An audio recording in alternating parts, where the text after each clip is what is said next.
Assalamualaikum warahmatullahi wabarakatuh. Di pagi yang cerah ini, Bu Hani dengan beberapa siswa pergi ke Taman Flora untuk memberikan ilustrasi tentang contoh penerapan pesawat sederhana dalam kehidupan sehari-hari.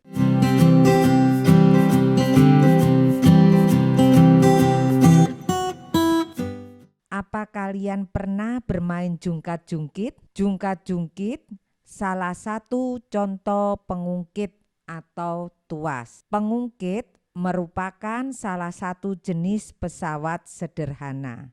Pesawat sederhana adalah alat yang digunakan untuk mempermudah melakukan usaha atau pekerjaan.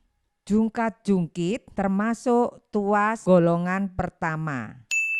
Tuas golongan pertama letak titik tumpu berada di antara beban dan kuasa.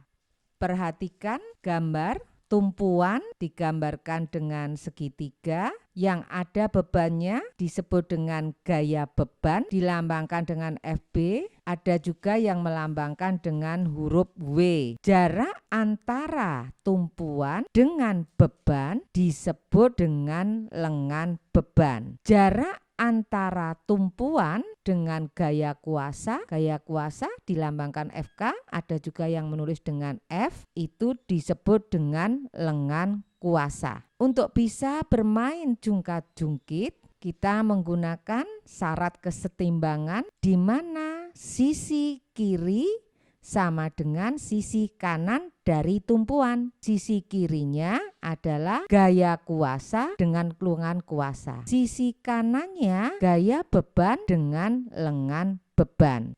Jadi kalau dituliskan FK kali LK sama dengan FB kali LB.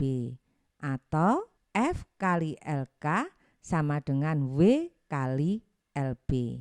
Keuntungan mekanis. Gaya beban dibagi dengan gaya kuasa. Selanjutnya, perhatikan ilustrasi berikut ini.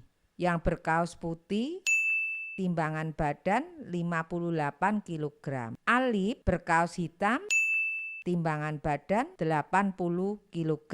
Karena timbangan Alip lebih besar, maka Alip sebagai kuasa, sedangkan Dio sebagai beban. Jarak antara Dio dengan titik tumpu disebut lengan beban. Jarak antara Alip dengan titik tumpu disebut lengan kuasa. Pada jungkat-jungkit kuning ini panjang tuas 340 cm.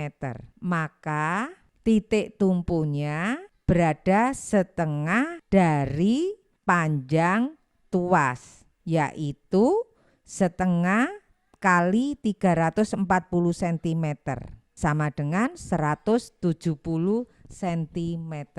Apabila jarak lengan beban sama dengan jarak lengan kuasa dengan timbangan badan berbeda, tidak bisa jungkat-jungkit karena tidak memenuhi syarat kesetimbangan tuas, yang mana sisi kiri FB kali LB harus sama dengan FK kali LK.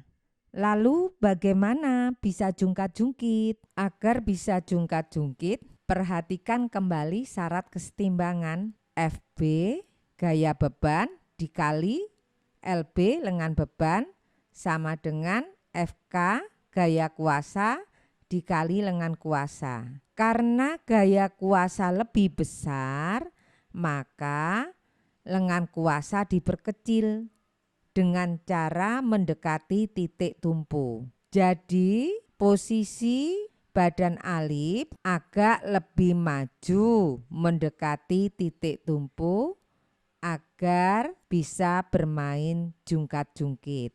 Perhatikan gambar pada soal berikut ini. Masa anak A lebih besar dari anak B. Agar terjadi kesetimbangan pada jungkat-jungkit, maka posisi yang benar adalah karena masanya besar, maka kalau masanya besar dicari yang jarak lengannya yang lebih kecil. Jarak antara titik tumpu lebih kecil. Maka jawabannya adalah anak A bergeser ke titik P. Alhamdulillah, pembelajaran tentang jungkat-jungkit selesai. Semoga bermanfaat. Wassalamualaikum warahmatullahi wabarakatuh.